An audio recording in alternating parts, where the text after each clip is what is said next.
Ertaklar bolalarning tasavvurini parvoz ettiruvchi, ezgulik va mardlikni yuraklariga urug'day qadab, ularni hayot yo'lida nurafshon qiluvchi mo'jizaviy dunyodir. Assalomu alaykum, qadrli kitobxonlar.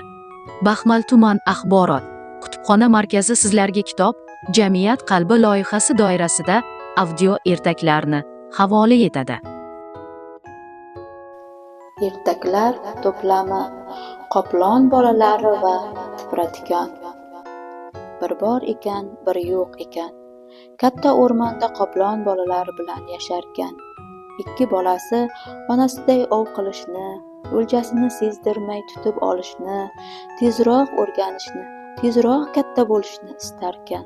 Lekin buning oson emasligini tushunibdilar. Jusalari hali kichkina bo'lishiga qaramay, ov qonun qoidalarini o'zlashtira boshlabdi.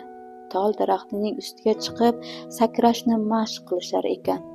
Asta-sekin hammasini o'rganib borishayotgan ekan.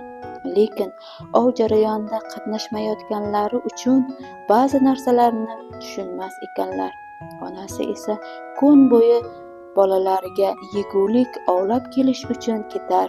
Bolalari nima qilayotganini, o'zini behuda charchayotganlarini bilmas ekan.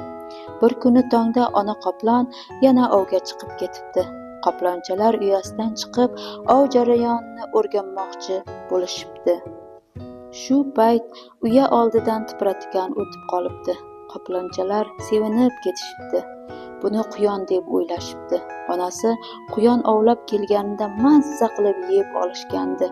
Quyon go'shti juda shirin bo'lar ekan. Tol ustida qulay fursatni kutib, qoplonchalar poylab boshlabdi. Tipratikonning esa hech narsadan xabari yo'q, bir bosib ketar edi. Qoplonchalar barvariga tipratikonning ustiga tashlanishibdi.